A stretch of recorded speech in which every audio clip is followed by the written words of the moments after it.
afternoon, good evening, and good night. This is Soup Citizens Obscura, Book 2, Chapter 3, The On Banks of Off. And I'm Nobody, your storyteller, your narrator, your number one fan. And we are simply awaiting the arrival of our other players. Thank you for your time, and I hope you enjoy what stories we weave.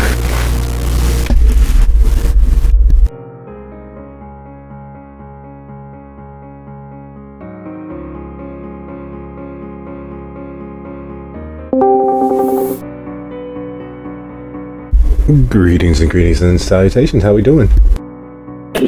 Oh, exhausted, still unpacking, all the fun stuff. Yes, but the unpacking you can do at your relative leisure, and you have the rest of forever until you decide to not. Well, that is the theory, at least. Also, I may sound a little strange tonight. I have not unpacked my headset yet. Uh-huh.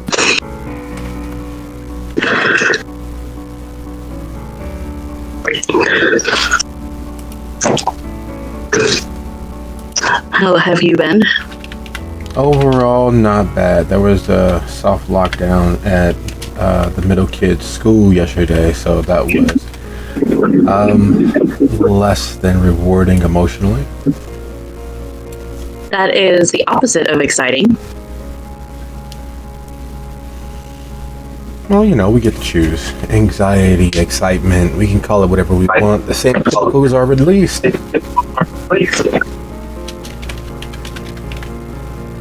More or less.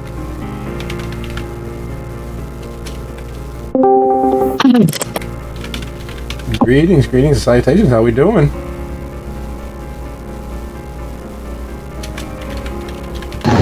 What's up? Just the usual.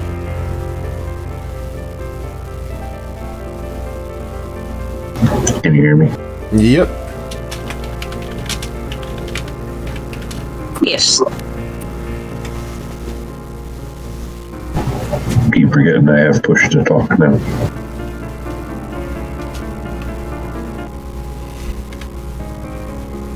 Why do you have push to talk on? Because the on-off switch on my mic is broken and I'm too lazy to click. Uh-huh.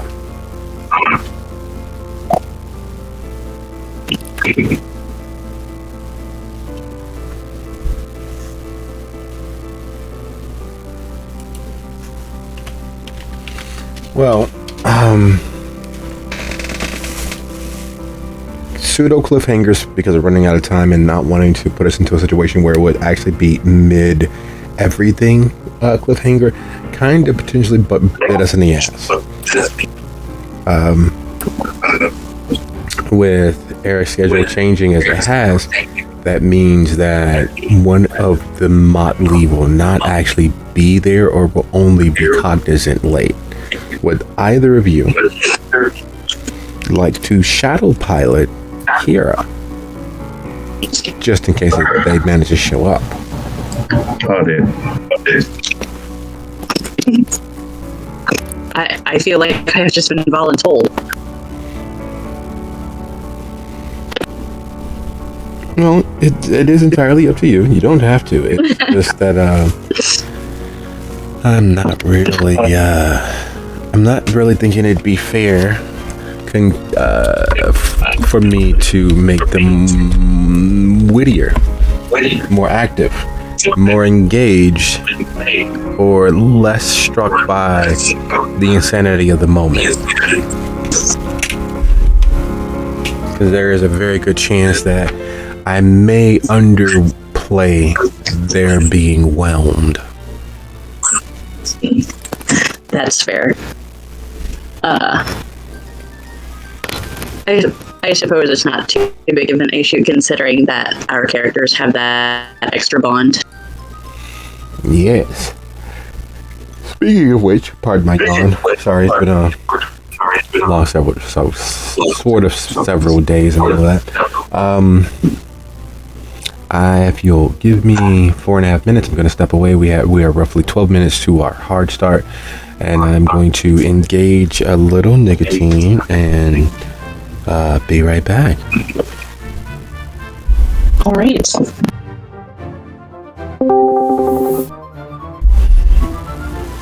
Nearly perfect timing. Welcome back. Hi. How is everyone? Hello. I'm amusing myself by listening to my child watching The Walking Dead for the first time that they can actually remember. So far, it's been a lot of, no, why would you be over her body? That's how you're going to get turned into a zombie. I love it. Is that how you want to get the plague? That's how you get the plague. That's exactly it is. You get the plague. It is. Yep, I'm talking about you, but lovingly. Right. Because I am wholly amused at you yelling at the people on the TV. Yeah, he does. Gonna get sucked in now. She really likes, or they really like Glenn. Oh. They are hoping they don't get heartbroken. Oh. Okay.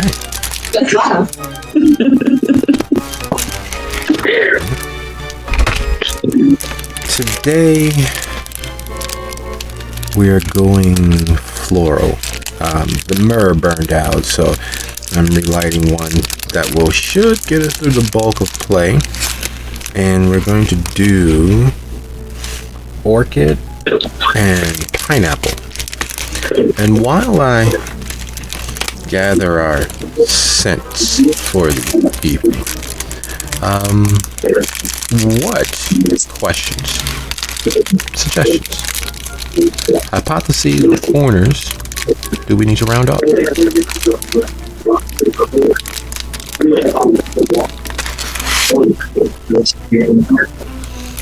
Excellent. Silence is a good thing. That means that we are reading out of the same book, if not the same chapter, page, and verse. And before diving in, both guns blazing, full hands filled with the fantasies that we weave, allow me to offer my eternal, immortal thanks to your time, effort, and energies, which have given me the opportunity to reclaim a little you, to experience a little nostalgia, and fall in love with this hobby that we share. And unlike the universal Chicago prayers and thanks, that is not it. This actually is. Thank you very much. Thank you and thank you. We wouldn't be here without your time, your energies, your efforts, and your skill. And I've appreciated every step along the way, no matter how inclement, difficult, or brilliant. And just in case you all were not aware, and just in case it slipped your mind, this is officially Soup City Sins Obscura Book 2, Chapter 3, The On Banks of Off. When we last left our coder, we were in the middle of a discovery of a potentially fantabulously graphic, gruesome, destructive moment of discovery. Everyone has an idea of what magic is, and they ignore it on a daily basis. Everyone has an idea as to what an exceptional success is and what winning looks like, but they ignore it on a daily basis. Magic is not the unbelievable. It is the unthought of. It is the call when you need one. It is the text when you least expect it. It is the show, movie, or book that you can connect with. It is the randomly found piece of nostalgia that shows up right when you least expect it and right when you most need a small pick-me-up. Winning is taking all of the heaps and mountains of frustrations, annoyances, hurdles, and stumbling blocks and keep moving. You may pause for a minute, a day, a week, a year, but as long as you keep moving, you are in fact winning. All of this to say that on a more consistent average than not, we ignore, forget, and fail to understand the magic all around us. We ignore, forget, and don't count all of the victories that accumulate. And much like us,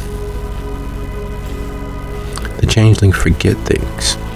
They lose track of themselves, of time, of the magic abounding everywhere around them.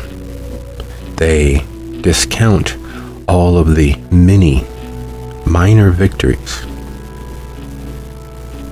And so it takes a large amount, a surfeit of magical victories for them to realize just how far ahead of the curve they actually are. They literally can dance between the raindrops. They can sing songs with no words, and they can survive the impossible. No cage can hold them. No mind can trap them. And yet, they're still victims to their memories. They're still victims to their expectations of success, failure, and what that actually means, while ignoring all of the many that they accumulate.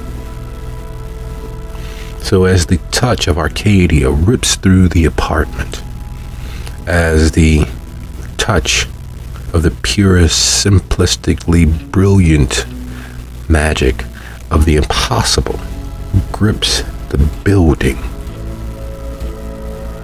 what is it that everyone is doing?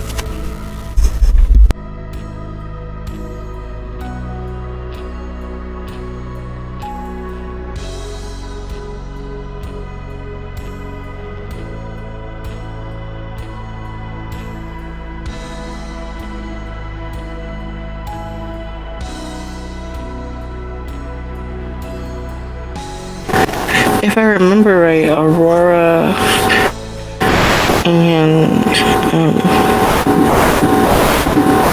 sorry, drawing a blank. They were upstairs and they found the skin on the bed. So is that where they still are when this happens? Yes.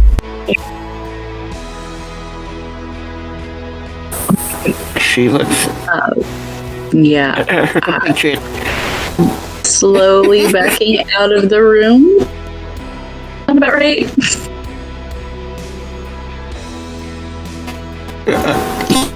Yeah, I don't know what that is just quite yet, and I don't know what the fuck that was that we just felt, but I think we need to be feet and come back to this later.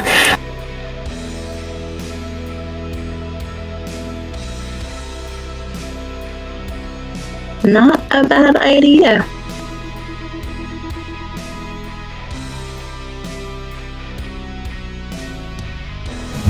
So seeking escape, backing away from the carcass, whatever that is, whether it's the shed skin of some large kept snake, whether it is someone who is skinned and their skin and their epidermis preserved in such a manner, you all begin easing back away, moving with all due haste, and in fact far slower than you might initially put thought to because the skin, the shed, discarded portion of whatever that was that lays there in the bed, does the unthinkable. It wriggles. It adjusts itself like a dog trying to grow more comfortable as it sleeps.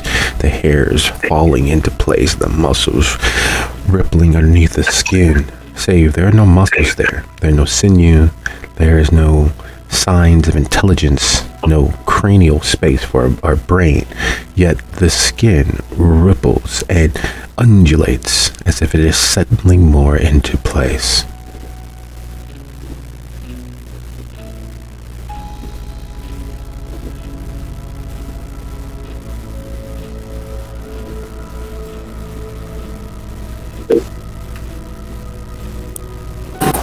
And there is a very dual instinct going on with Aurora right now.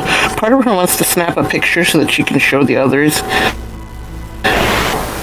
But then at the same time, there is very much wanting to get out of there. Right.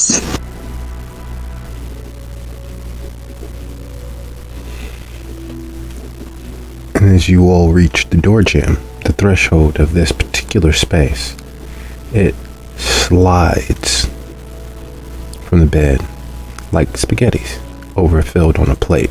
There's a seeming moistness to it, a slap of something heavier than it should be as it hits the floor. Now, what most people don't realize is that carpets generally muffle sound, and you expect it to do so. So for something to have a resounding when it connects with a carpeted floor, it is either so sopping wet that it immediately floods the carpet, so that what you hear is actually it striking the water volume of that space of the carpet, or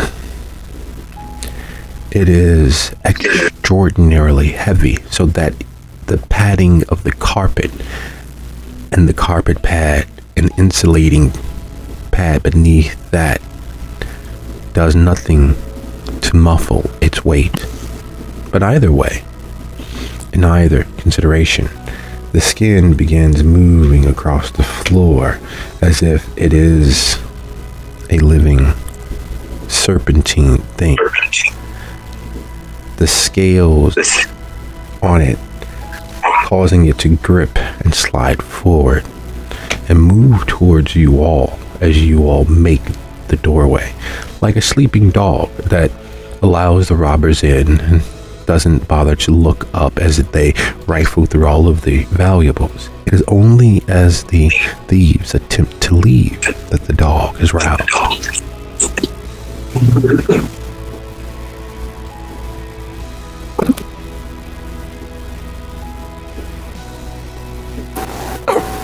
Aurora, just as she makes the door, is going to yank the doorknob and shut the door in between it and them. It doesn't matter that it's going to probably open the door at some point, but it'll give them just enough time to get out of there. Excellent.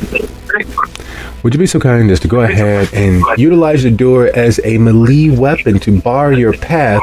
Would you be so kind as to go ahead and roll your strength and melee and test it?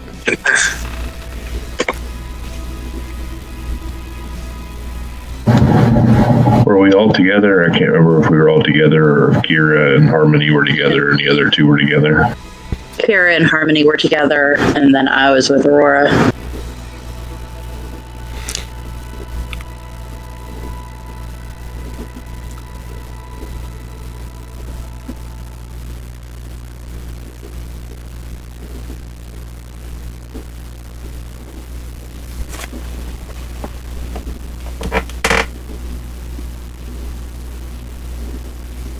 I think I'm just not seeing it, but I don't know where melee is. I know I have Yeah, there's not melee on the Chronicles of Darkness sheets. You've got options of brawl, firearms, or weaponry. Sorry, I meant weaponry. I was like, what? I do not have any dots in weaponry, but I do know I have a contract that helps with melee.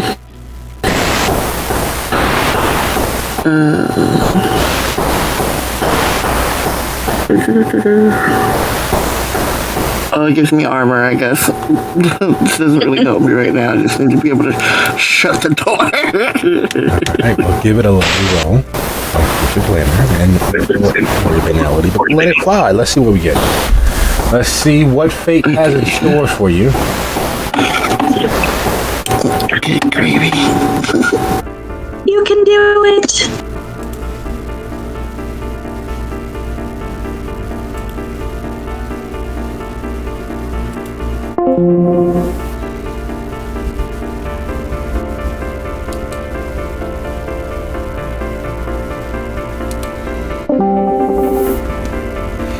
Well, that was a little weird. I'm here, but not. Nice.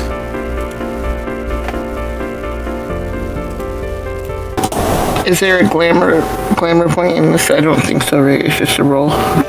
Yes. Anytime there's an attribute, you should roll a glamour or banality based on where you are, how much you have spent, and to operate your contract. So, what it be? What's that lovely bean-footed show?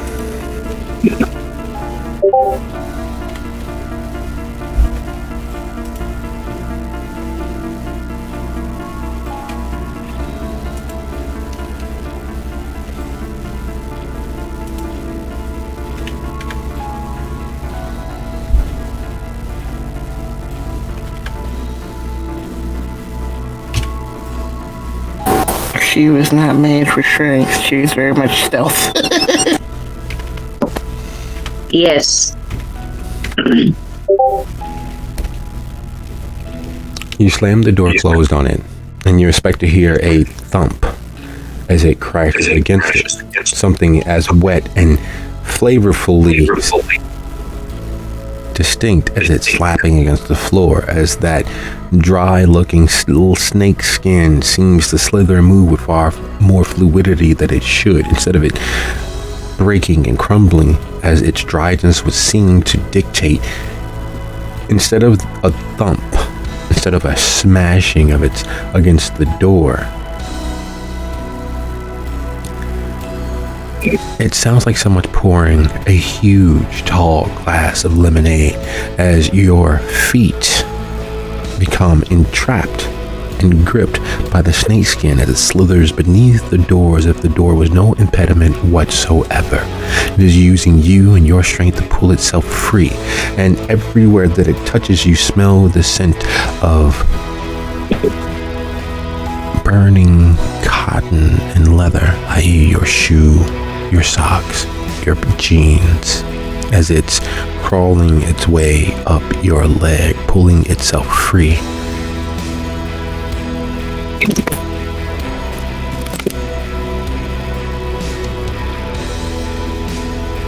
And speaking of pulling yourself free, there's a cost. There's a value inherent when tapping in to Arcadia. There is a very real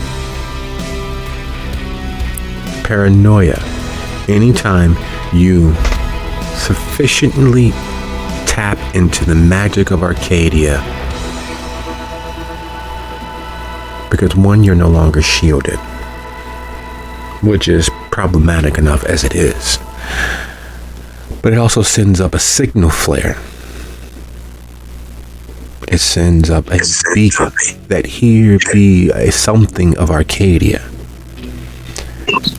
And while there is no commonality between any of the keepers nor most of the denizens of Arcadia itself, if it was anything that linked every being that side of the hedge, it would be curiosity.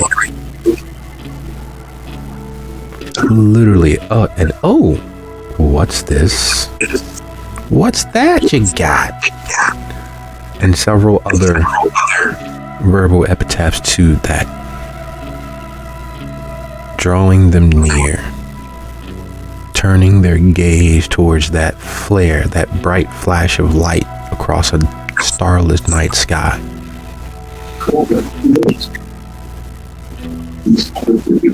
And having done so, in the moment, what is Harmony's action? What is Harmony doing?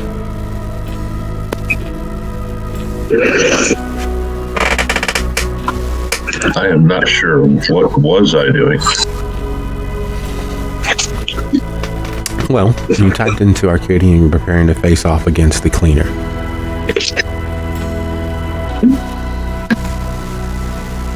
What contract had I used? I have no recollection of last week's game, even though I know I played it and I was there. Well, these things happen. Or at least the finer points I don't remember. I remember that we are in Kira's house trying to save her father. Yes. You are trying to save Kira's father from what Kira believes is a predator. From a being that she believes is preying on her family. It's funny the way things work out. You all are here on a rescue mission of sorts, only to become, well, the world eaters yourself.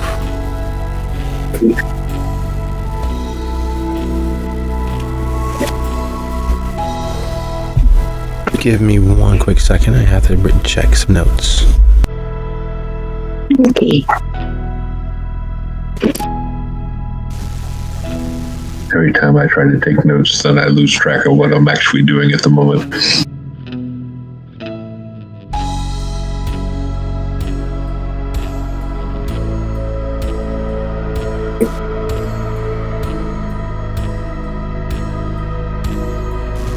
But it's been a hectic week, so my memory is foggy.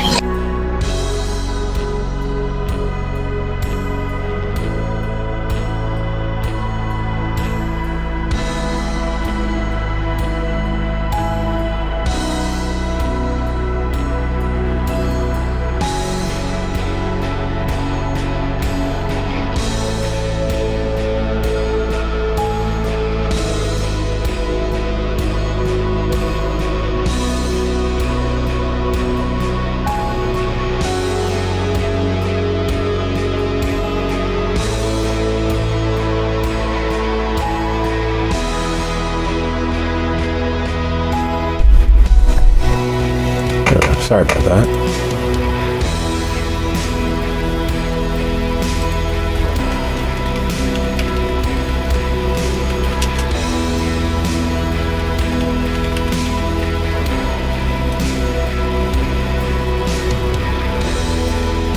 I think originally was the one that was supposed to add to your stealth, but then... Oh, no. It was Paralyzing Present, and they won by an amount. I was double checking a not quite loophole, but a co-occurring comparative study.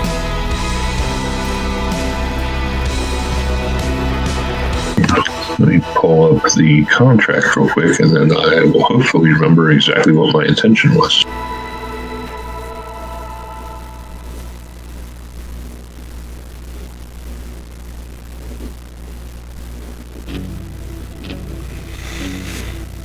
There is very little in the grand scheme of all those things that swim through the sky, climb through the water, and slither across the earth that would be able to stand to the face of a full blast of the essence of winter, which is what you are. You are an avatar of things best left unrealized.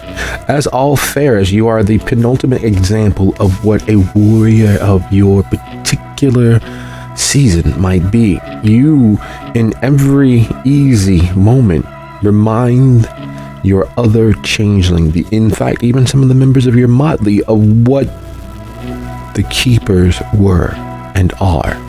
and that is unearthly. That is a sterling and startling example of what other actually is in thought, in action, in deed. So as you unfurl your oral might,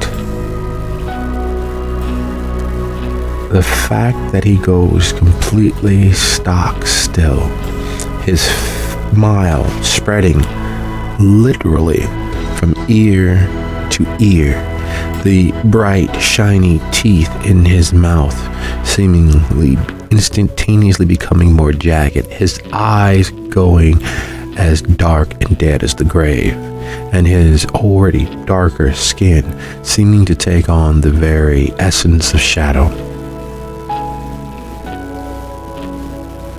And as he smiles, it is clear that he doesn't see you. It is clear that he doesn't see Kira. It is clear that it sees an untold bounty of victims. Because that dark, polite, seething energy that was just simply there beneath the surface is now writ well across every inch of him.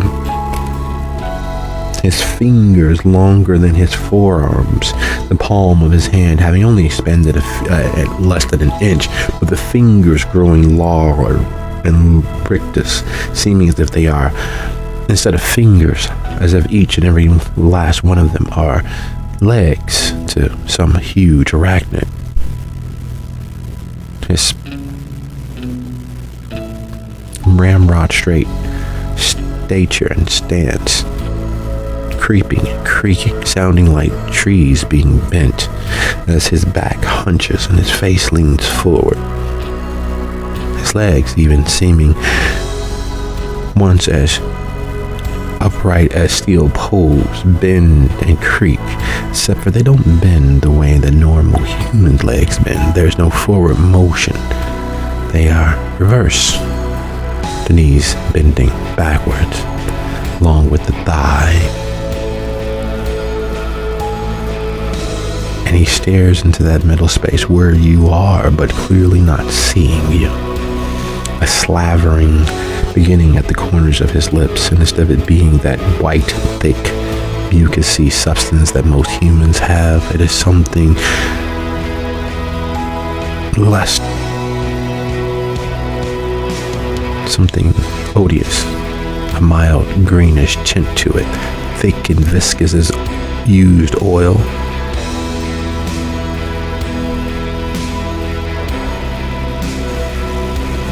She will lift her hand in front of her face and snap her fingers sharply twice, and then point at the couch and say, "Have a seat, Darkling. Don't make me show you what sort of a grim fairy I can be."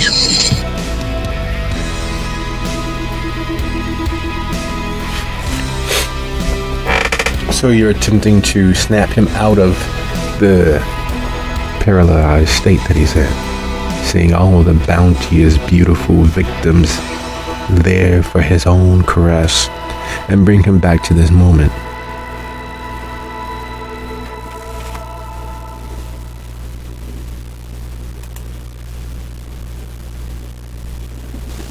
Yeah, but I'm trying to keep him cowed if I can. Oh, he is completely and totally insensate as to what is actually occurring in this particular room. The touch of winter, the touch of loss, the scouring of the earth, something that appeals to him.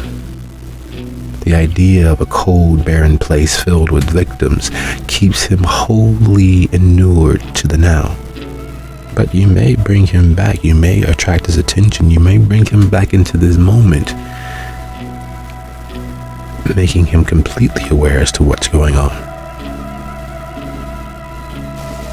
I don't want him to keep doing whatever it is he's doing.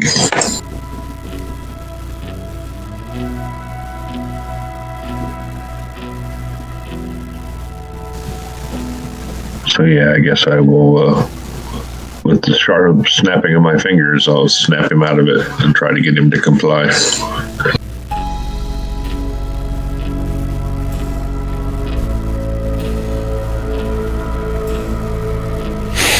Everyone knows that fools rush in where angels fear to tread. It's to symbolize and exemplify moving forward with an action regardless of any and all potential danger. Bravery is one of those many things that makes a mockery of us all. And in this case, as the first snap happens and there's a slight flickering of the eyes, but held is he by your magic, paralyzing him in this moment. He is completely at your mercy as he is now. There's a flicker of a thought that crosses your mind. Just that, he is completely at your mercy now. He has no recollection as to what's happening in this room. He has no understanding as to what's happening now. His mind is in that verdant, horrifying paradise of all the victims he might have without ever being seen. He is, as he is, at your mercy. You may, if you so choose, bring him back, fully aware of it just being you and Kira in this room.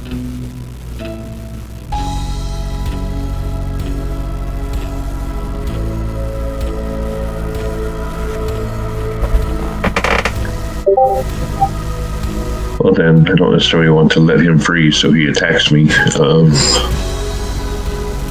I will continue to point at the couch and tell him again, sit.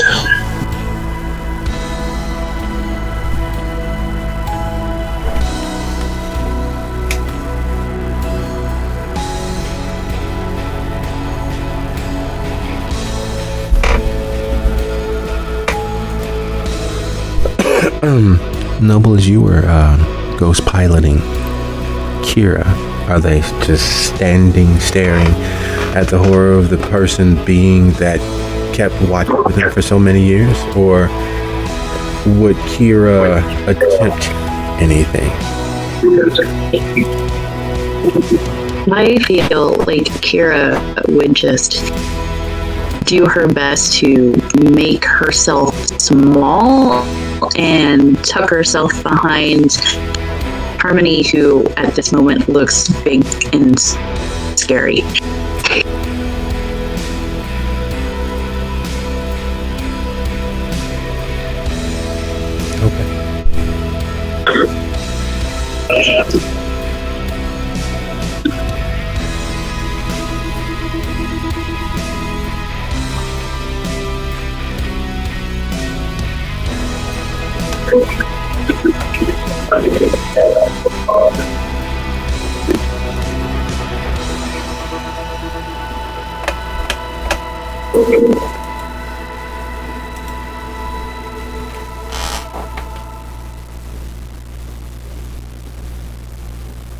Okay.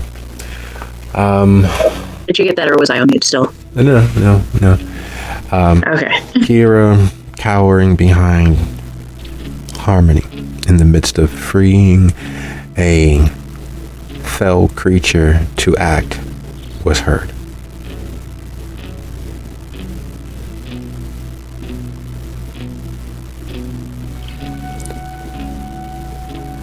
There's a balance to things.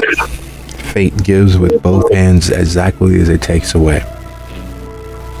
As your snap registers as drawing them back to the now, the many victims, the many prey, the many unguarded, unprotected entities that it was able to lurk upon, and stalk in its lack of reality, it's being unaware and frozen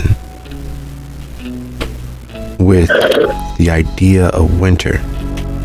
Most living beings could not withstand the might of Arcadia. In fact, Arcadians can't withstand the might of Arcadia. There are things that are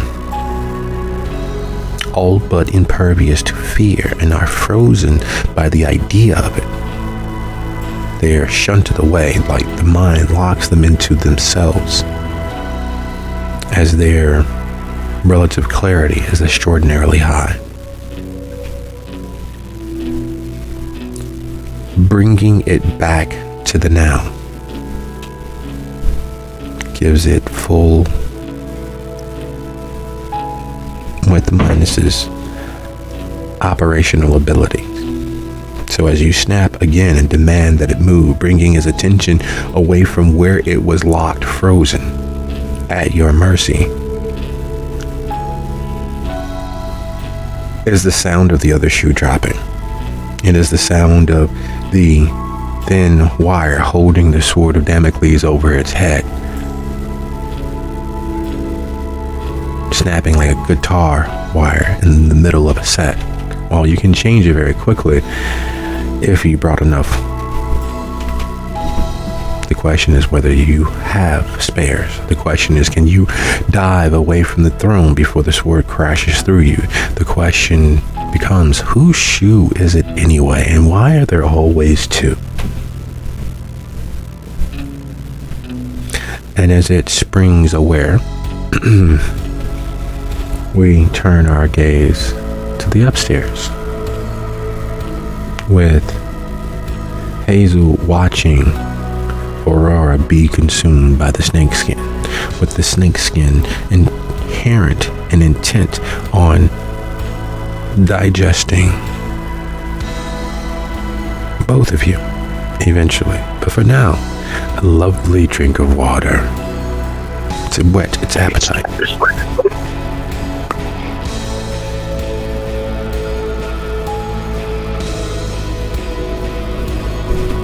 Are there any? Do we see any eyes that have made it out, or just random soppy, scaly goodness? It is all of that lovely, viscously moist, yet somehow extraordinarily dry snake skin slithering up from the shoe over the ankle, up the back of the calf, moving around front to get better purchase and pulling itself free as it oozes forward, undulating up and over Aurora's leg. The feeling of being burned alive should be something dry, arid, causing pain. And while there is the scent and hint of pain, what you feel on your leg is the growing of a warm heat, like someone is slowly wrapping your leg in a nice, moist, hot towel. Inch by inch is wrapping around, and even though you smell the scent of burning leather from your shoe and burning wool and cotton from your pants and sock, it doesn't immediately feel painful, but it's that hot and warm that you know at any moment should be painful, should be too hot to touch, but you can't and haven't pulled yourself free.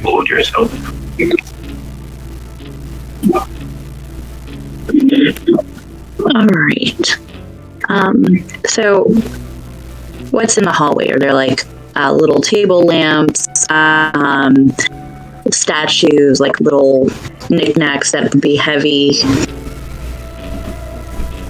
There is a couple of chairs, well made and clearly antique. There's a vase or two. There's several small tables where you can sit a magazine or your glasses, or if you forgot to leave your keys downstairs. It's a well-appointed, overly expensive antechamber.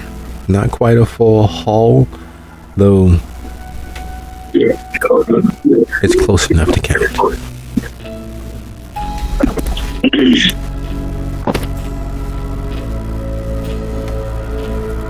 All right. And if it helps, it is painted in a lovely taupe with beautiful, with pinkish highlights there on the cornices and the raised texture of the tiles above your head. Like a salmon pink or a blush pink? I could give you the number because I'm a guy and I have simple taste when it comes to colors. It's actually a 17 with a hint of 138 pink. Fabulous. So I'm going to grab a chair that is close by,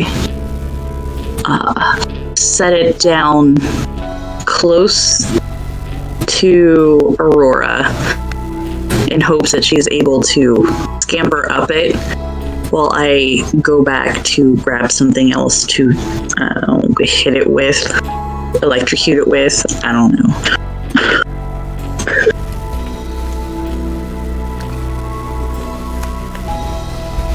So being wrapped in death and pulled into the nether, is this how Aurora thought herself going? Does she think she'd eventually become one with the ocean because all water is water? No, not at all. And instead of trying to climb the chair, she is going to use the chair and start stabbing the thing coming from under the door with the chair legs while trying to pull her legs free. It's considerably more difficult for you. Let's just the striking and poking it with the chair is an easy enough thing to do. There is one surefire way to escape everything. You are in fact changeling. You are from Arcadia. Nothing can hold you for long against your will, though in some cases it requires extraordinary effort, and that effort in this case would be you utilizing that agreement.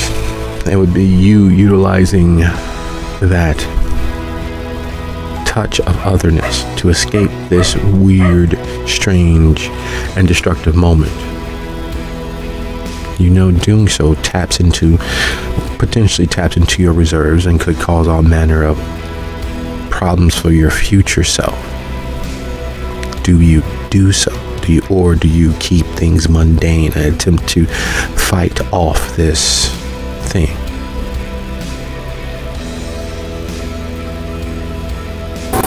With the amount of magic that's already going on in the house,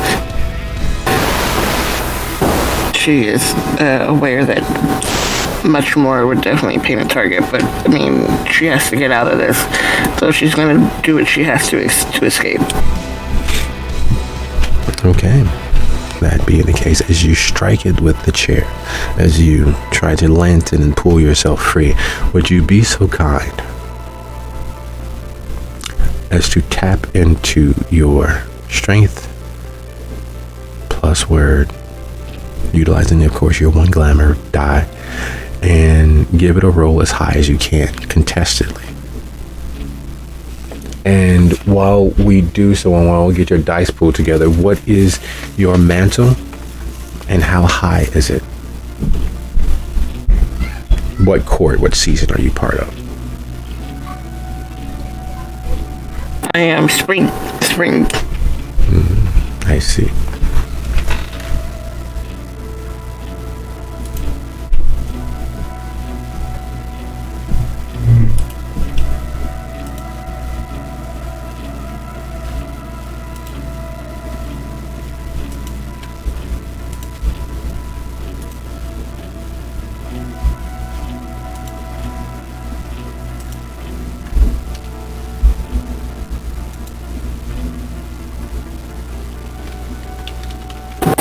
Does the dice roll 3 sound right to you? Because I think that's what it is.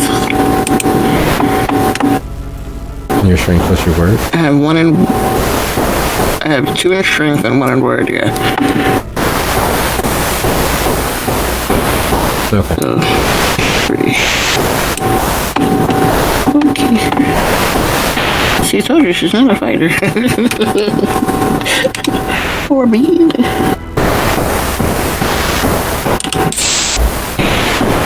And then we're gonna put 1.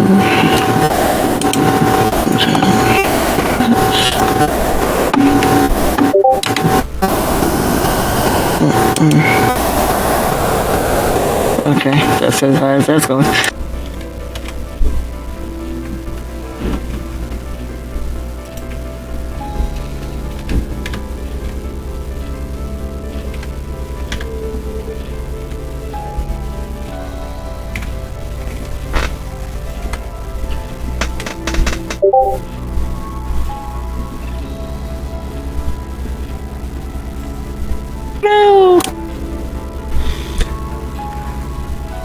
tapping into the essence of Arcadia.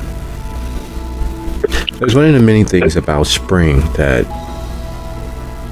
escapes the mind.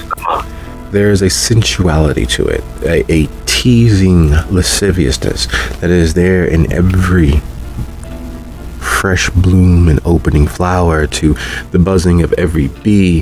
There is a hint and a titillation behind it. There is an attraction in the air. As an avatar of spring, having pledged yourself to the very spirit of it, breaking free is not usually one of the things that it does. It leads on, it dodges, it evades, it escapes to keep the game going on. In this particular case, as the hint of spring begins, the dry, desiccated bits of seeds drop from people's shoes and ground into the carpet begin to burst with a hint of life.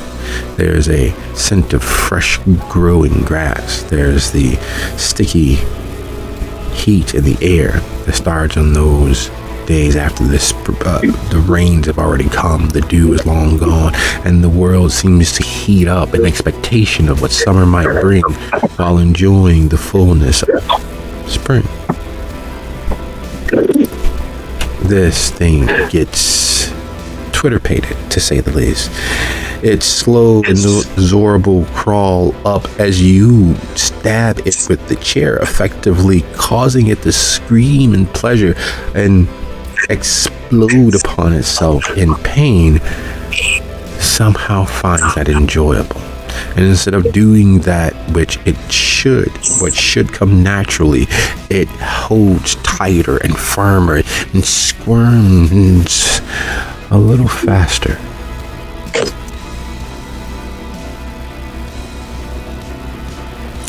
Hazel just looks horrified.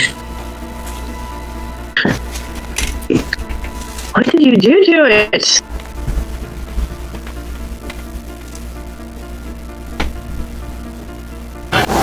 I don't know. I guess it turned it on. This is weird. I don't understand. How do I find the one weird skin snake thing that just happens to like pain? What kind of weird shit is that? The world moves in mysterious ways. Fate lies. And as you're wrestling with what that might mean, what the true ramifications of that might mean,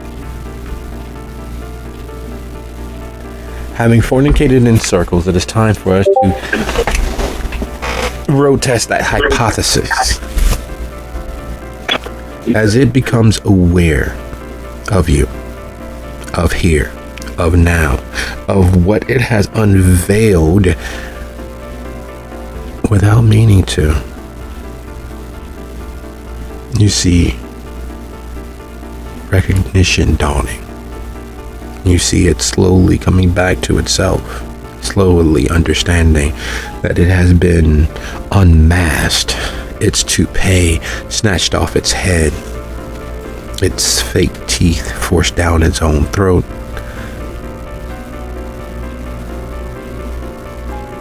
And some unmitigated fool decided to try to make it bleed its own blood that it was bleeding.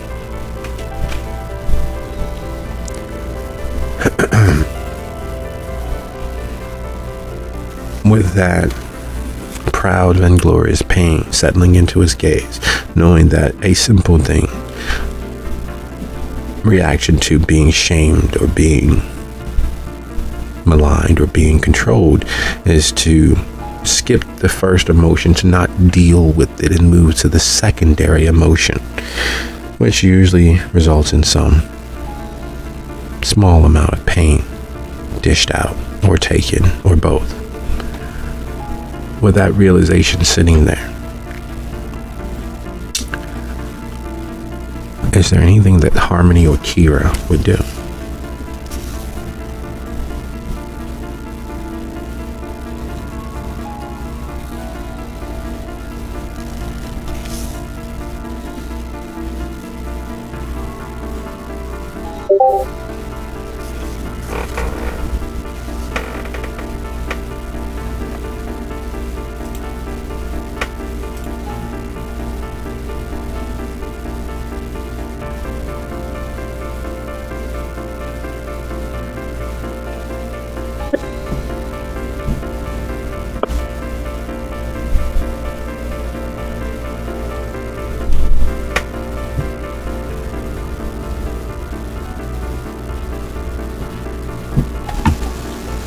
Harmony is very much going to try to stay in control of the situation.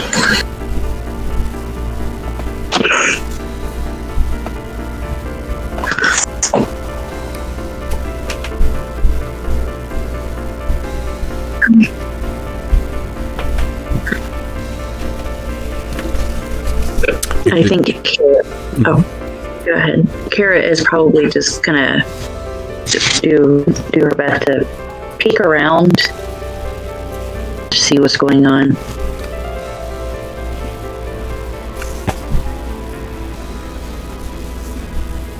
Also because I don't know what they have on their character sheet to use.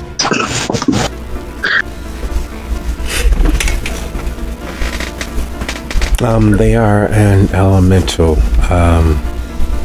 Specific contracts, I can look up in a hot second. But they are.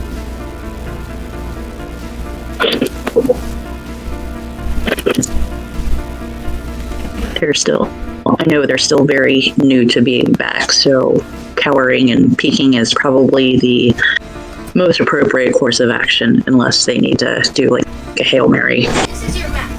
Okay, sounds like a plan. And with that sitting before us, I'm taking it that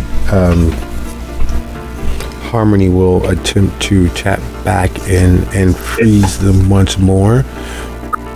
But when you say maintain control of the situation, that is all but gone with them being aware and cognizant.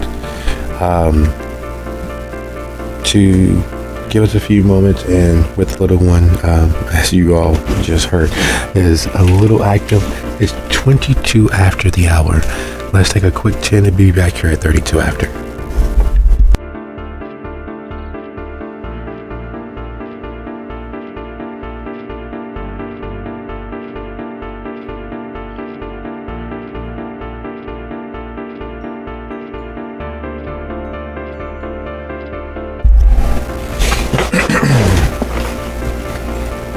Was the night before Isthmus, or was it before Loth? I forget. Yeah. Has everyone returned?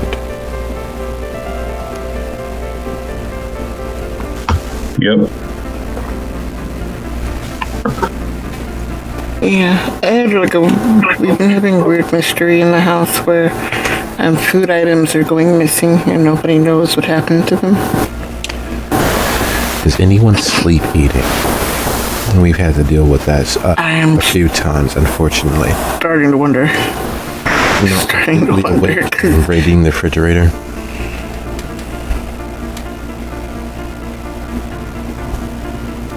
It's why we moved to separate snack shelves. Partially.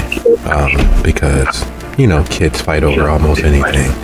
And while there's no reason to ever fight over food, it was a battleground. They'll do it anyway. Yes. As kids. Yes. And it did that it would disappear, and no one was honestly aware that it was disappearing. They don't remember eating it because they consciously didn't do it.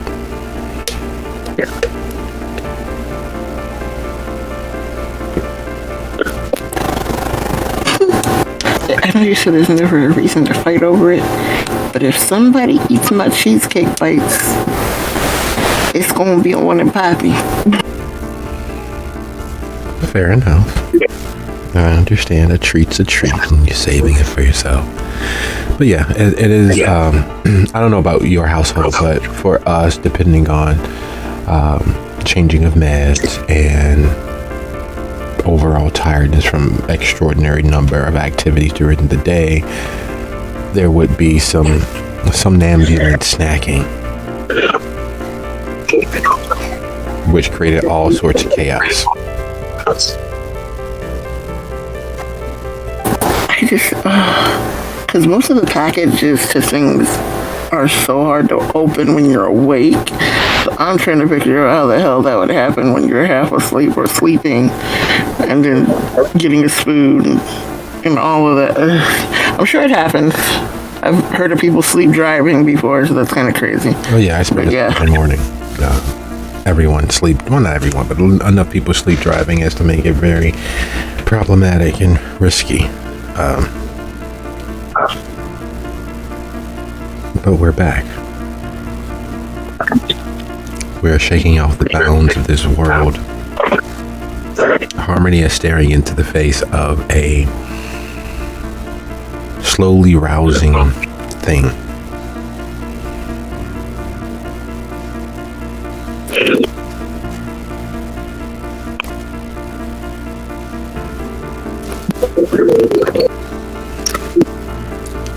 So the question,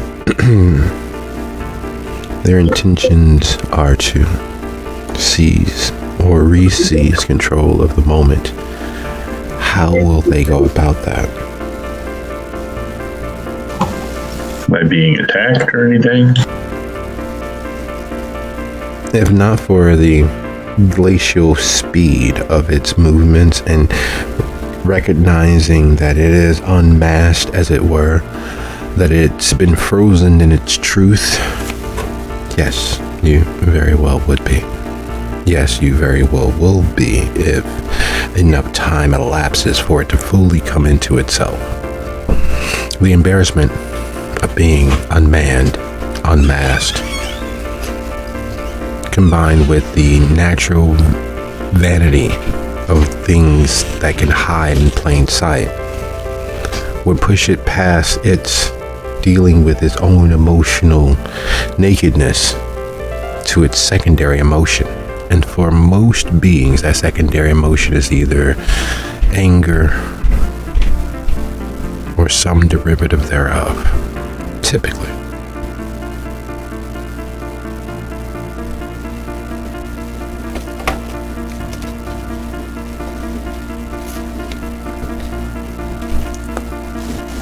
She will glare at it menacingly and say, "This is your last chance. Why are you here?"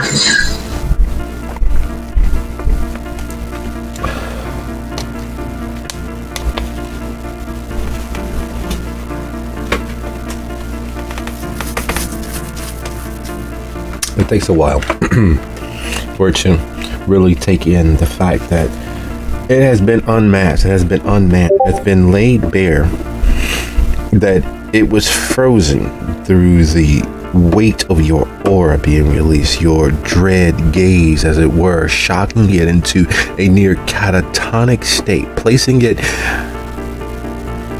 within itself, sending it further into its own illusory role, its hopes, its dreams, its overstocked larder of victims and prey.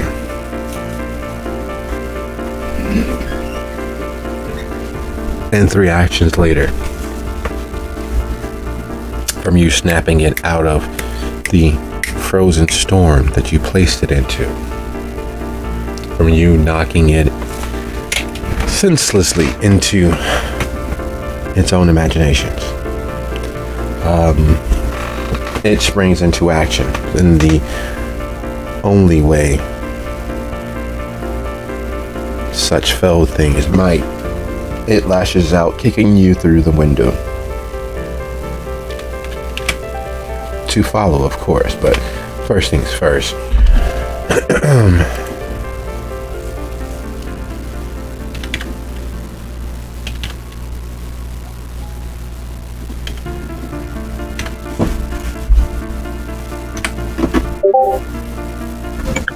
So I'm being kicked out a window? Yes. You need a 3 there if you're going to attempt to dodge. Can I use my defensive dreamscaping merit? Defensive dreamscaping? Isn't that just shaping the hedge? No, it's a character's adept at manipulating the dream in a hand-to-hand fight. Adds my weird to my defense. Yes, you may. So what am I rolling then? You'd be rolling your dexterity plus brawl plus your word with a total outcome of needing 3 or higher. How does my defense factor into this? Because it's currently 4.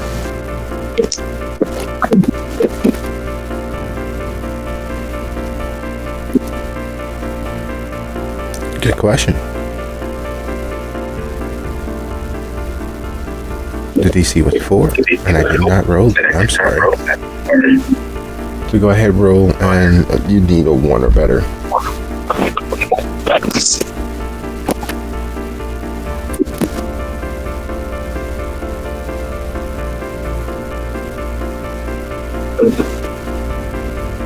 I would say if it's getting that close to Kira, she would probably try something defensive.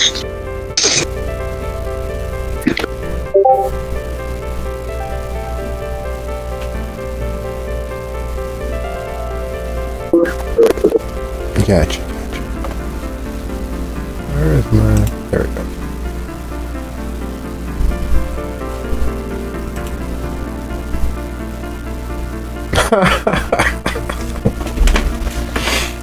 That is absolutely that's actually absolutely humorous. As it kicks you, it's Scabrous foot glancing off of some incorporeal armor. You go sliding past that kick, sending it forward to land a little awkwardly. Fate having, at the last second, held you firm and kept you from being flung forward into, well, the space between where you are and the ground downstairs outside. While that happens, Kira, choosing defense, no longer able to cower behind you, moves to a position where she can put a chair or a couch between herself to act.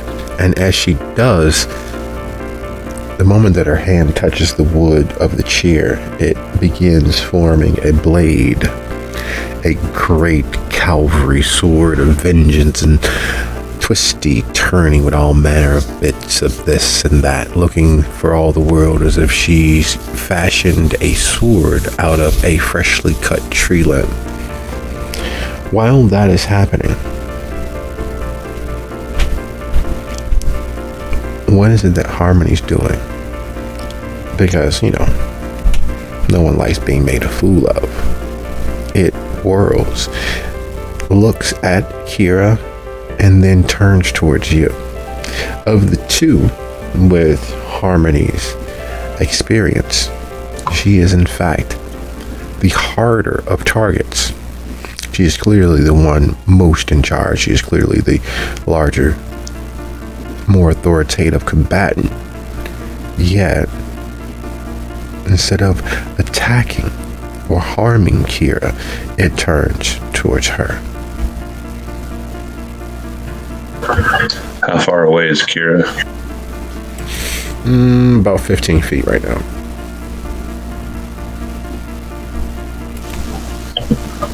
How far can I move in a turn and still take an action? You can cover this room. There's no... Alright, well, she will jump back and roll towards Kira, and then she will use...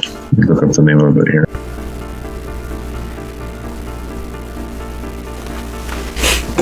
Thorns and Brambles.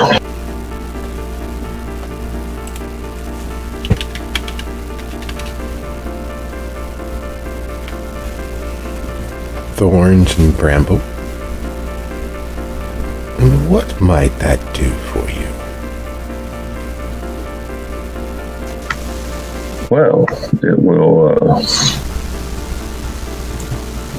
here are the specific powers she's going to use. It's called Briar Patch, and the brambles entangle the changeling's enemies, inflicting the immobilized tilt on anyone who fails a reflexive dexterity and athletics roll. So I will bring part of the hedge into reality, basically. Nice.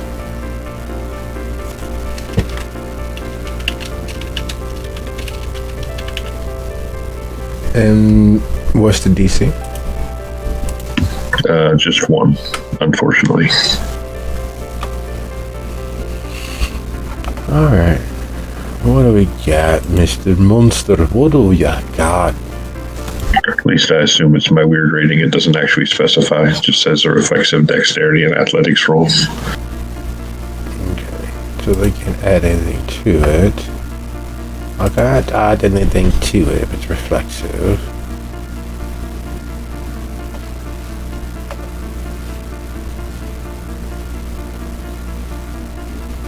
Where is... There we go.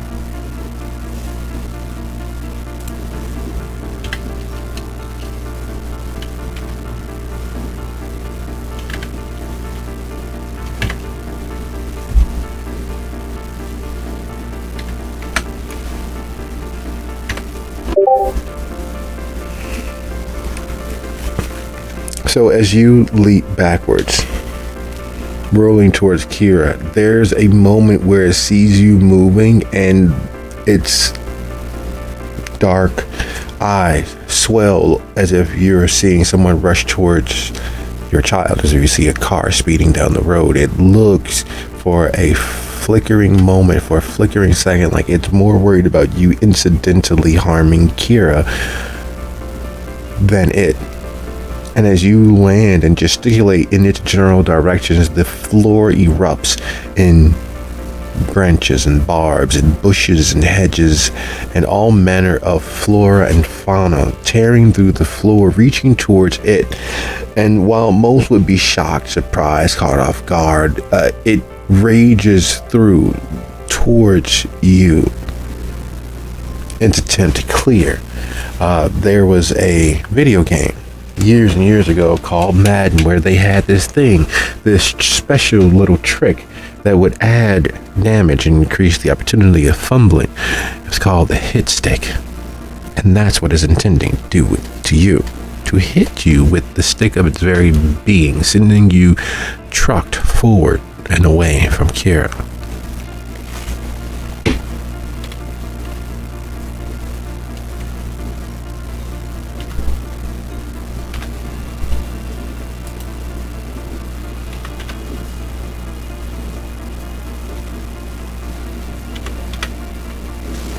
Okay, well, I don't want to be hit.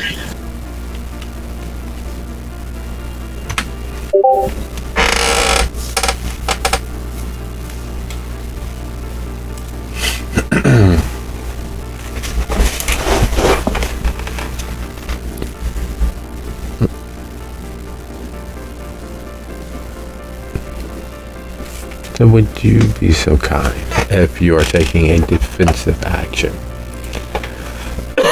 Excuse me. So go ahead and give me that one success that you need. Dex and Brawl. Yeah.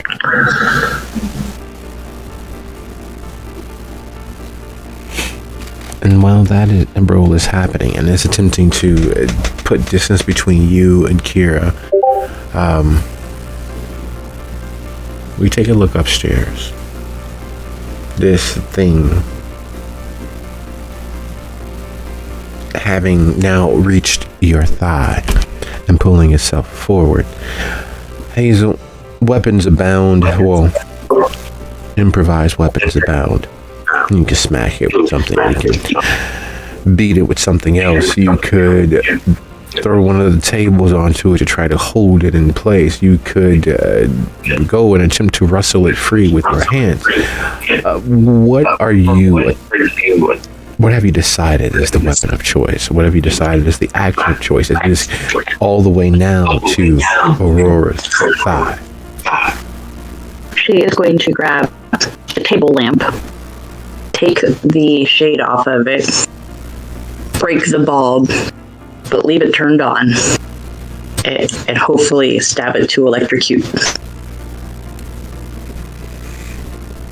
Nice. Okay.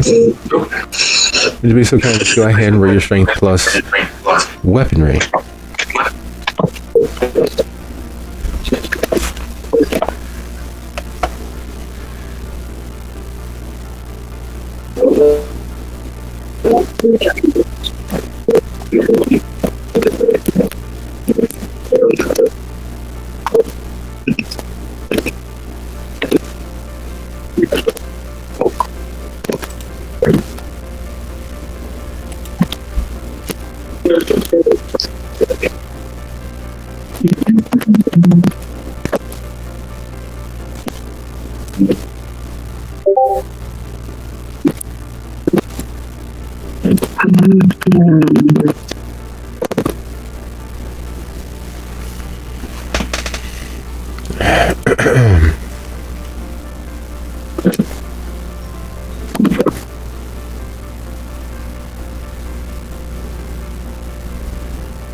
All right then.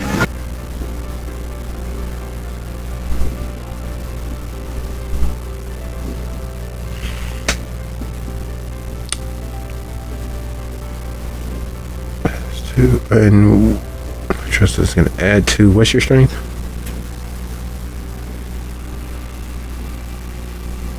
Strength is 2, weaponry 1.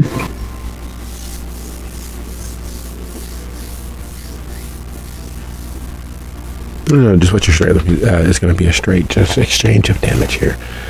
2. That's 2. okay. So that's 4 points of lethal damage. It is not halved. It is full, just death, basically, is what you're shunting into this thing.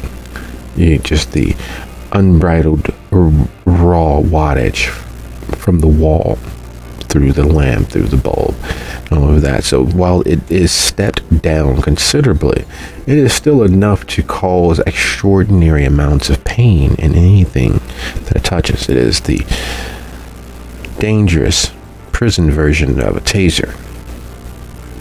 And the beauty of that is that there are very few things that could stand in the face of lightning or its lesser brother, electricity, of a commercial variety, including Aurora. Would you be so kind as to jot down 2 points of damage? And you know what a death row inmate fears when they sit down in that chair. They strap all of those lovely doodads and doohickeys to them and make sure that the sponge is moist. A taste of lightning's littlest brother is a taste too much. And as it screams physically, you realize that's what the shifting of the scales in such a shocked response, like fingers jutting out from a hand spasmodically, is what it's doing. It is silently screaming in pain as the moistness of it becomes tacky and sticky instead of loosely of slime.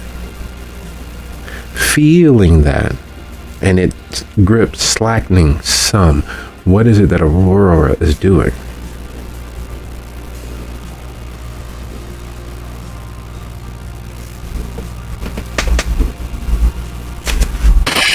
Despite the absolute pain that she's feeling for the moment, she's going to take that raw electricity that's going through the both of them and turn it into elemental armor, which will consume the electricity going through her body, but use it to protect and damage the thing that's attacking her.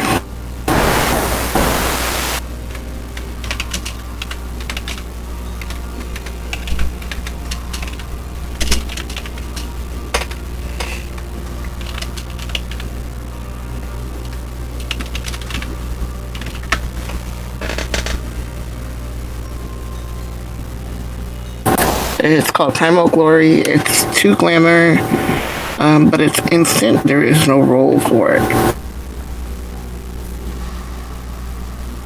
Nice, thank you very much. Would you be so kind as go ahead and make those 2 checks for me? Roll twice, and If you fail, you of course, add those to the spent model.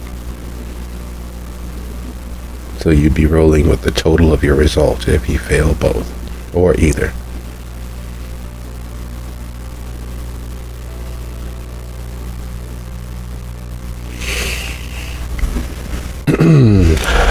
Like a child told no before boundaries have been comfortably set, it rages. It attempts to draw you further in faster. It attempts to lick everything so that it is clearly demarcated as its.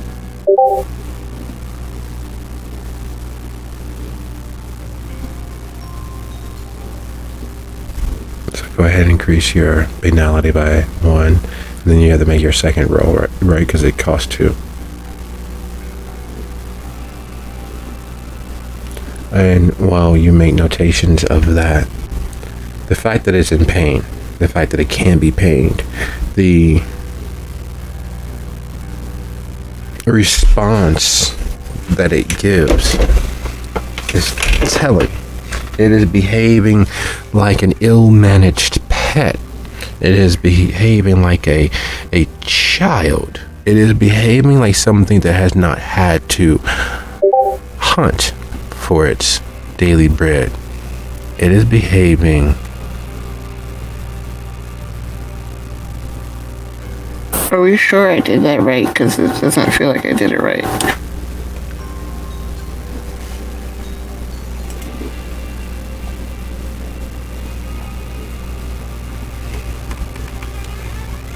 You did. But you could also just roll 2v2 and do it all at once.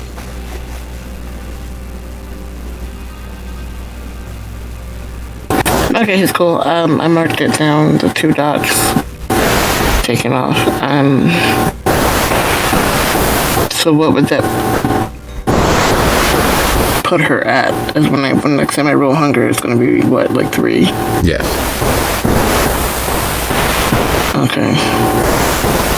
And what do I have to roll now that she failed that roll? Nothing. Your armor slaps into place. That's not. Tapping into Arcadia, you now have less of that glamour shielding you from the presence of the keepers.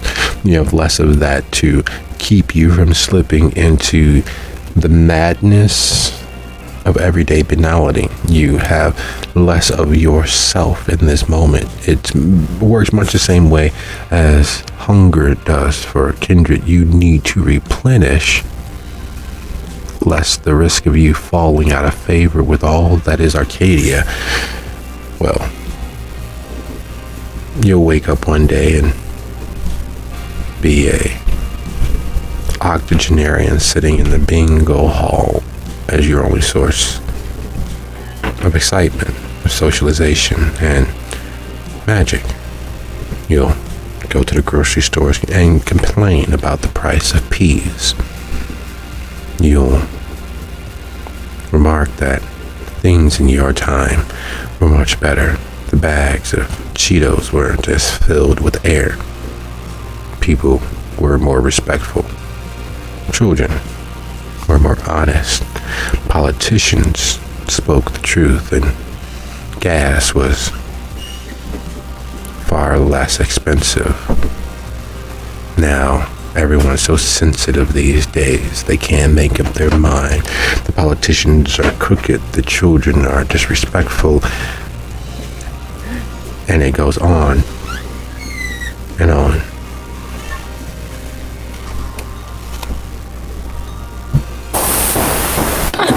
That's depressing. But it still does 2 points of damage.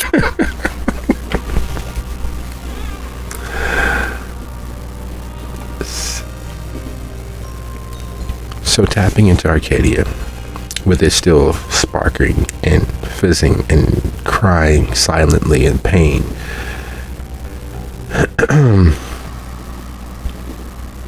you ever will try to watch those nature documentaries where a snake will swallow a whole chicken, or a water buffalo, or a human They'll stretch their jaws and get it around them piece by piece, and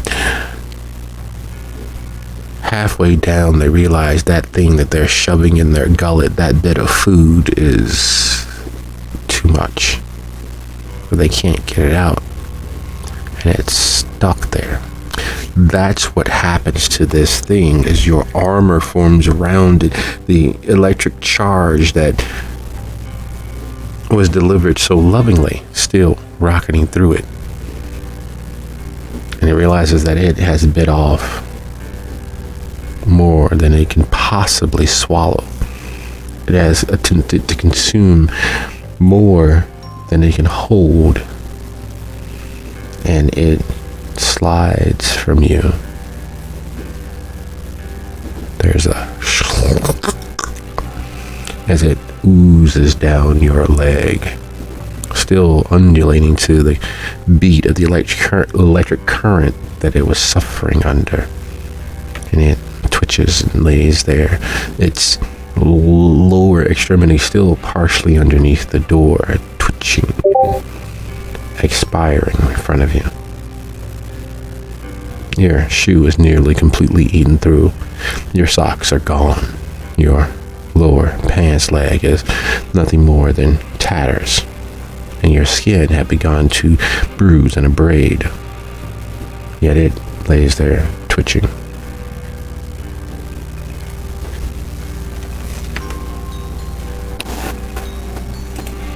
Aurora looks up.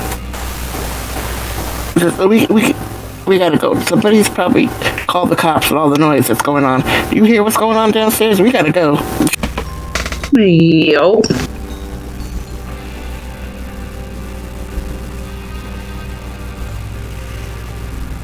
Speaking of downstairs, there are some truths that are unavoidable.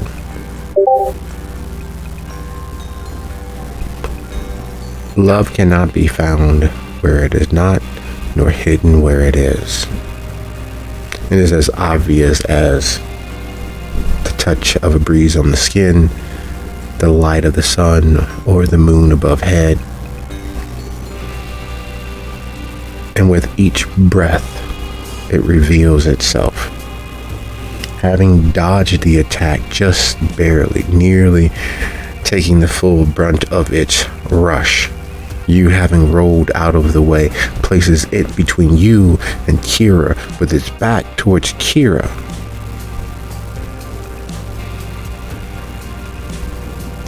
And as you rise to your feet and look from it to Kira, trundling down the stairs is Hazel and Aurora. And exactly as described, this massively hunched thing is standing between Kira and Harmony. Its intentions clear. Harmony will be its victim with every last of Harmony's breath. It looks like a nightmare given flesh. Its fingers as long as its forearm. His eyes reflecting nothing but cold, dark absence. Its hunched back and reverse jointed legs, making it clear that it is in no stretch of anyone's definition human.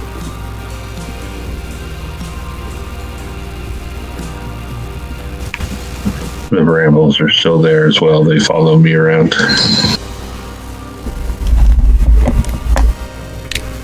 Indeed. So the question is, what do you all do?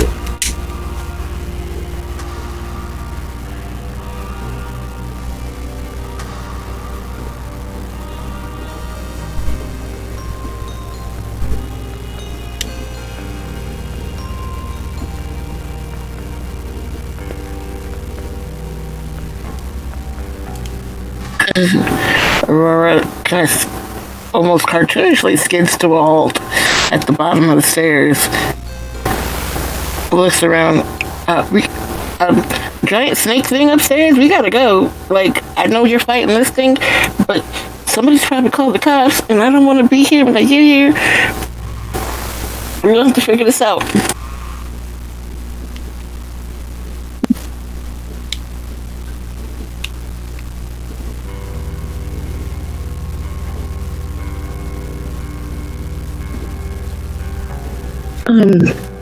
Hazel would likely move to try to put herself between Kira and the guy, possibly pausing to pepper spray him.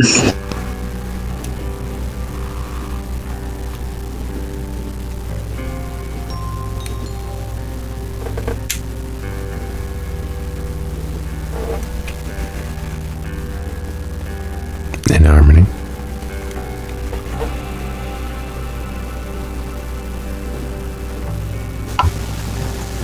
Does Kira seem like she's in peril? Well, it is standing between you and her. It is within easy range of attack with its long limbs to strike her. It might have to take a half a step to hit you.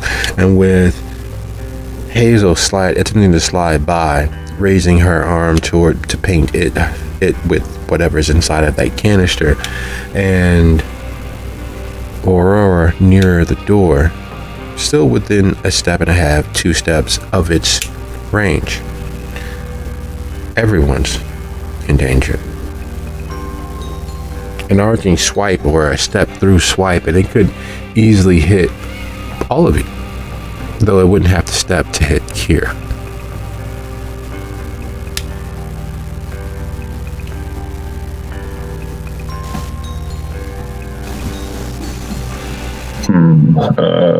I assume there's no way to pull it into the hedge.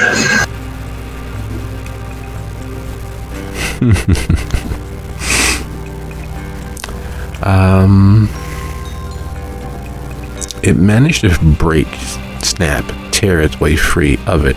But if you were perhaps able to engage in a grapple, you'd hold it long enough to get through yourself. I'll attempt to do that then.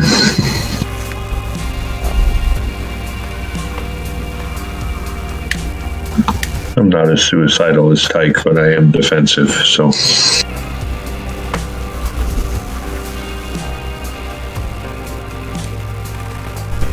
So, she will leap forward and try to grab onto the thing. okay, sounds like a plan. Everyone go ahead, roll your attack with Hazel. Your action would be a dexterity and melee. Harmony, your action would be a strength and 1 second. Let me get my terminology right. Yep, it is still brawl. So you would be rolling a strength plus brawl with whatever contracts you are attempting to activate. And while everyone's moving, what is Aurora and Kira doing?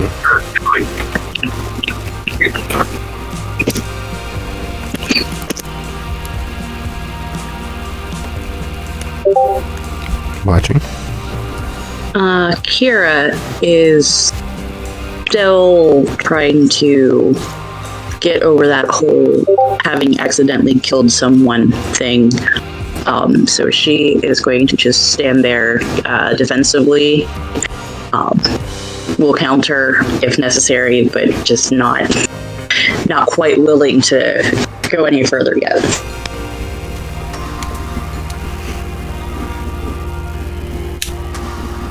And Aurora.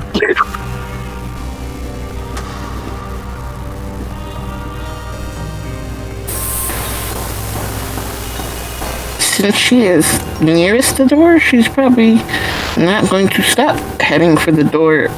Not quite running all the way out yet, but getting closer to the door so that they can leave.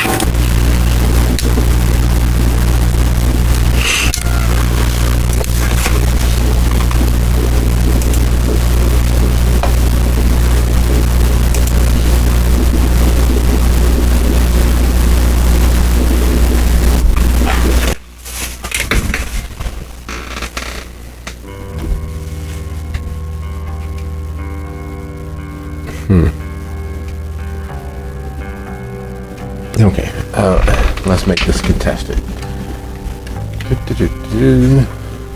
What does it... Reaction, what does it do? How well does fate shine on you all versus it? What does fate say?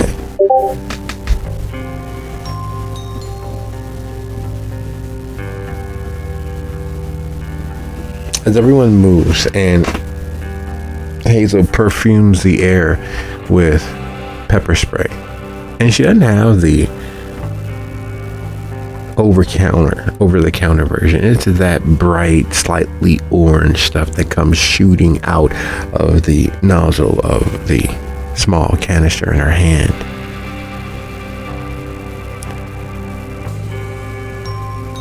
And Harmony's leaping forward to engage this monstrosity with the beast, with the brambles and branches from the hedge following along and adding lift, all but throwing her at it, following along, trailing along the floor, creeping from the ceiling, reaching down to tickle the air while being repulsed by the essence of capsaicin. While that's happening, it lashing out in a wide arcing flick of the hands, which you realize are very much as sharp as they seem. You all catch just past the tips of the fingers and catch the meaty palm that's sitting there. And instead of it being a slash, it is in fact a slap and almost a toss as you all land in a heap 4 and 5 feet from where it and you once were. It looks over his shoulders towards Kira and does the unthinkable. It whirls,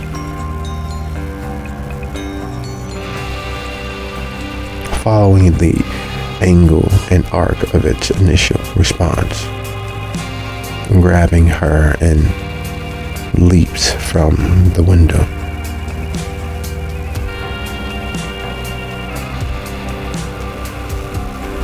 In movies and media, leaping through glass or from a distance is a graceful thing. It shows strength and ferocity. It shows how determined a person is and how strong they are. In the real world, that doesn't happen. It is a clumsy, hurtful thing going through glass. It is a testament to one's own masochism to do so willingly. Yet this thing leaps through, shielding its face and neck with its long, elongated arm, cradling Kira against itself, the sword of wood in her hand, sending glass shards here, there, and everywhere. There are certain things one can easily cover up. There are certain things that are believable occurrences. Someone leaping through a window is never believable, unless, of course, there's video. And even then, that could be doctored.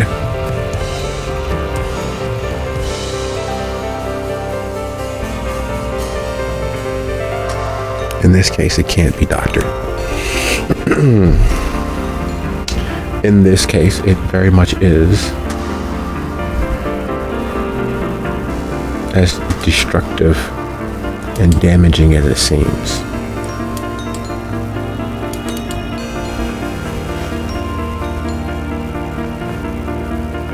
And as it and Kira tumble from the window, there is a definitive echoing presence, a whisper on the wind, as it were. Make sure you make a note of that.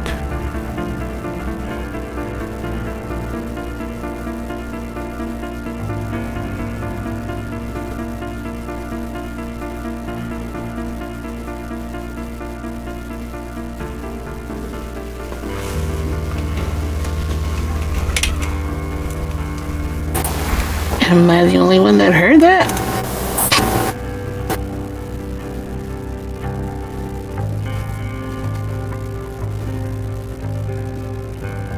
No.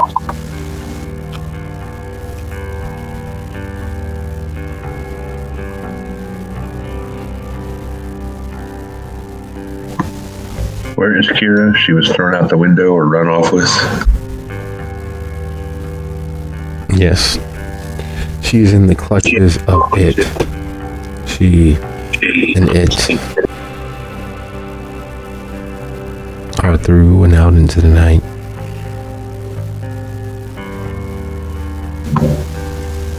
I will give some chase. I don't have time for ghost voices right now.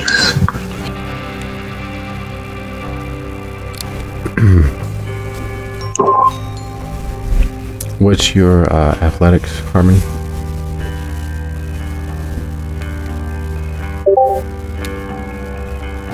One.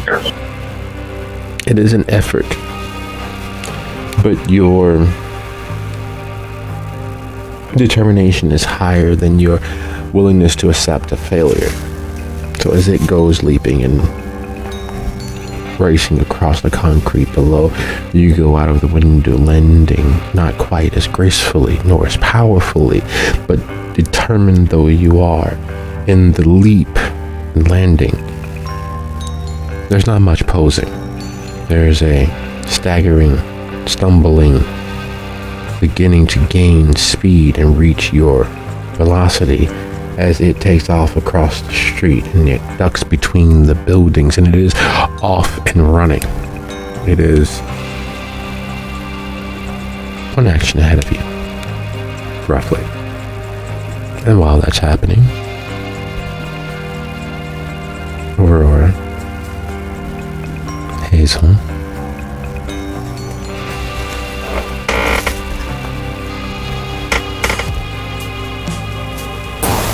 I think we better catch up and go.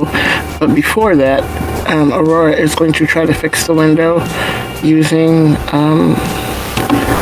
changeling hours and just basically restore it back to the moments it was before it got broken.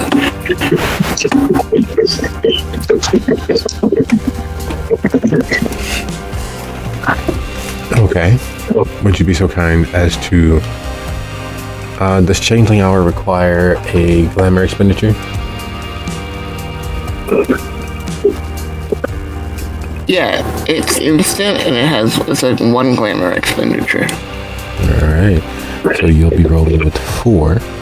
And...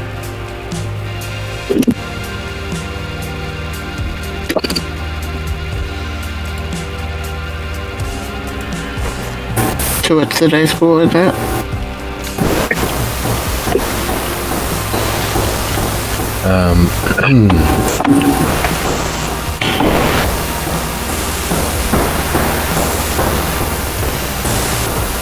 Go ahead and roll your manipulation plus crafts plus word. Okay.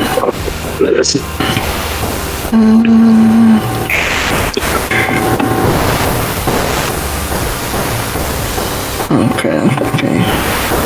2, 4, 5. I would have dropped the brambles, by the way, when I went out the window, just so no one gets stuck in.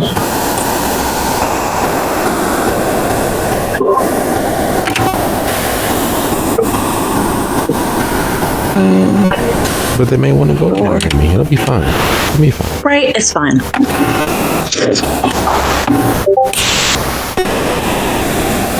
Yay! So close. You missed it by 500. Yeah.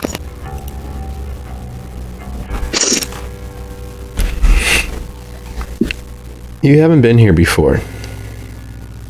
This is, in fact, your first time over here. And 10 out of 10, you would not repeat. You would not do this again. Yet,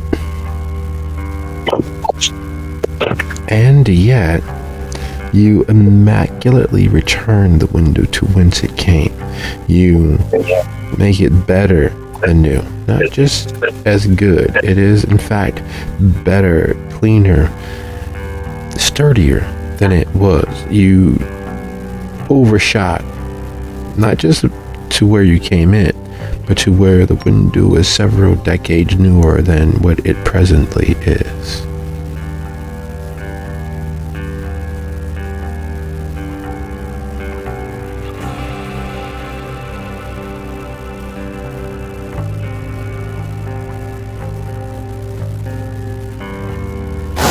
Crap. Well, as long as it's back, let's go.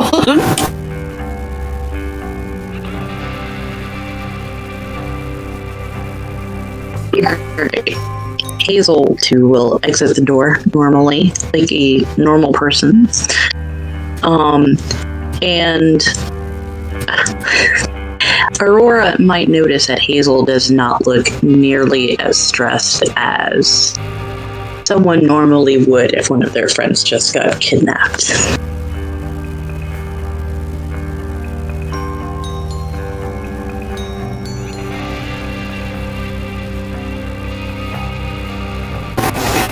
Is it some sort of ninja Jedi mind trick? Or did Kira not actually get snatched? And that was like a fake Kira?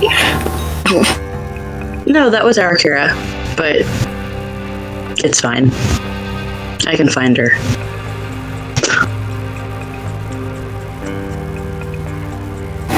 Oh, yeah. I think you have something kind of weird. Okay, yeah. Sorry, my legs feel really weird because they're still tingling. It feels like I licked one of those 9-volt batteries and then rubbed it all over my skin, and it's kind of distracting. Yeah, I should be sorry about that, but it got you loose, so.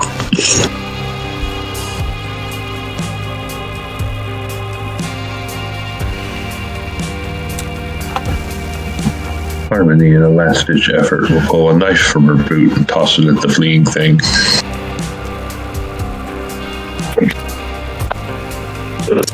Okay. Dexterity, weaponry, -2 because you were one action behind and you're on the move. Unless, of course, you have something that might assist you, some contract, some talent, some skill. I have fighting finesse with knives. I also have a weaponry specialty in knives. You're a knifey sort of person, huh? Very much so.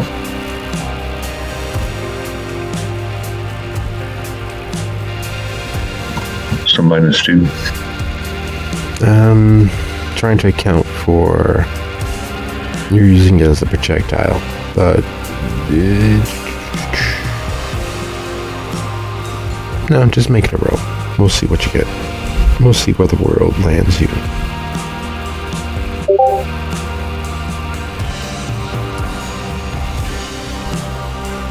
Is that all? I'm gonna spend a willpower, actually.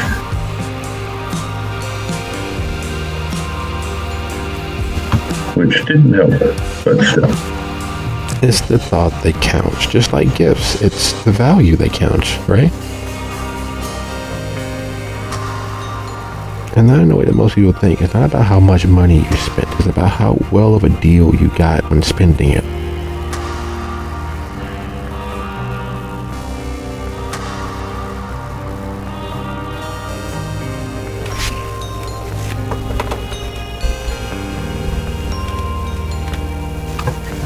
And then when that fails to stop it or slow it, she will issue forth a stream of profanity.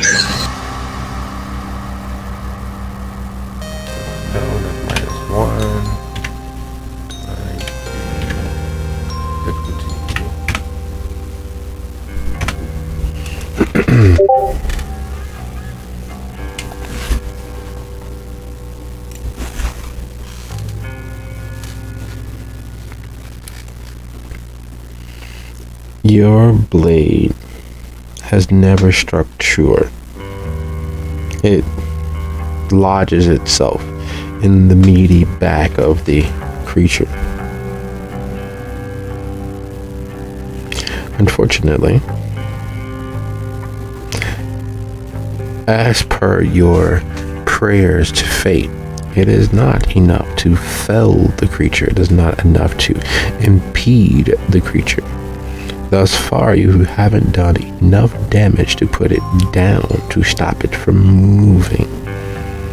And boy, is it moving.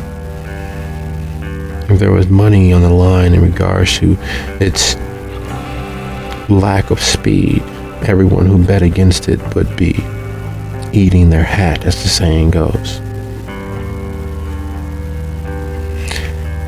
And the troubling thing, as you curse Hecate, Circe, and every other fae-like mistress of magic and winter, it's operating and acting as if you are the danger. Its efforts and determination are seemingly to keep Kira from you.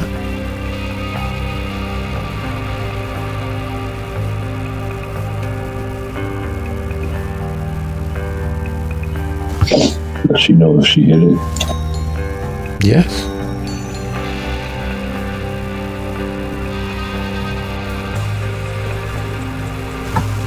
Is the knife in it, or is it something she can retrieve? Oh, it's in its shoulder. She will, issuing a stream of profanity, go back to the others, wondering how the window is suddenly not broken.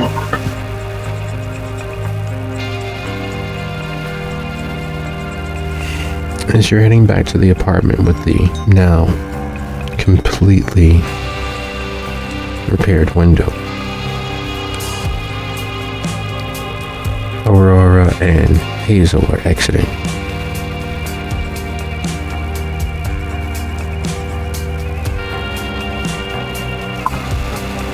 It's got her. It ran off. It's a bleeding. Who can track?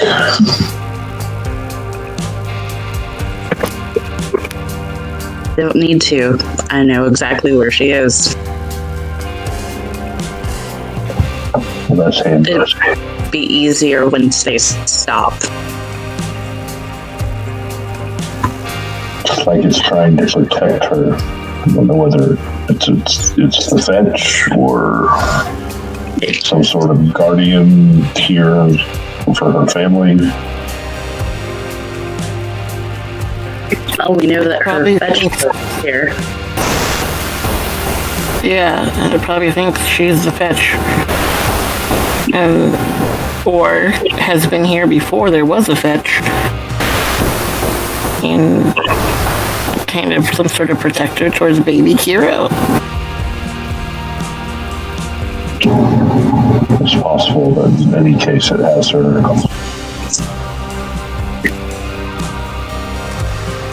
Well, my suggestion is we get somewhere away from here.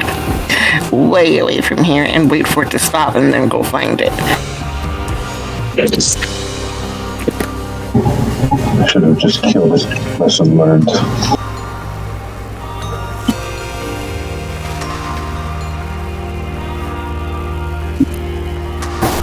So, you seem like the hunky, killery type. What kind of creatures do you know about? Do you know one that looks like a giant snake skin? And a person had a baby and then it slithers across the ground and tries to eat you? No, but they can take any form they want. And therefore manipulate us or others into any form they want.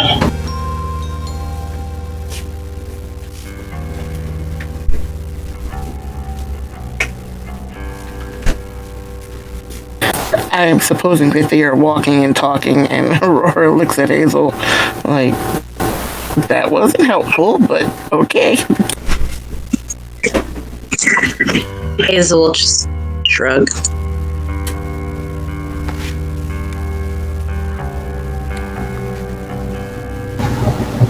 They seem like darklings, but I don't know. I didn't see what you saw, but the one down here seemed very much.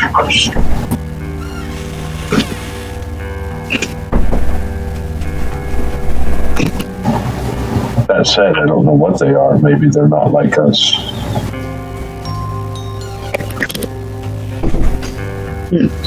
Being a darkling myself, did the snake upstairs remind me of darklings? It had no eyes, no ears. It was immediately something that inspired fear. Swallowed down or not, there is very much some familial resemblance there.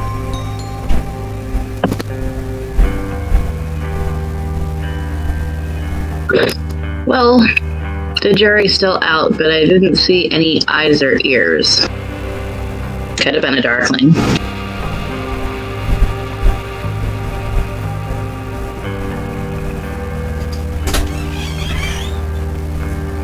And not for nothing, but there is, in fact, the rub of it all. There are as many of you all as there are dreams in the world. And while mankind, and by extension, the beings that you once were and now are as changeling, looks to ascribe reason and a system to things, your loose description of each other and what that means is a post-fact truth that you all accept. There are, in fact, more things, more versions, more of you all than there are names for you all. Each keeper, a dream forgotten, or a hope spoken into existence, even if just silently. And as disconnected as they are with our world and the facts of reality, are the power creating what you all are. So their fantasies, their imaginations, the ideas that they've overheard and stolen is what you all are. And as you all walk and head in a general direction as to where they fled, it's only as you're standing there looking at the high school, realizing that you all undecidedly, in just walking and allowing fate and fortune to lead you, find yourself at the high school, Kenwood Academy. And much like most buildings built during that time, there is a prison-like feel about it. Dark stone and rough granite, a brutal seeming an image it paints towards the world. Almost as if instead of designed to enlighten and inspire the children, it's there to keep them locked in.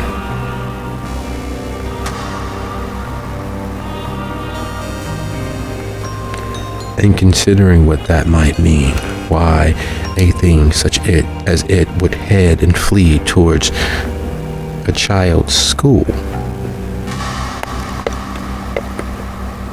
and questions as to what it, you, and the world actually are.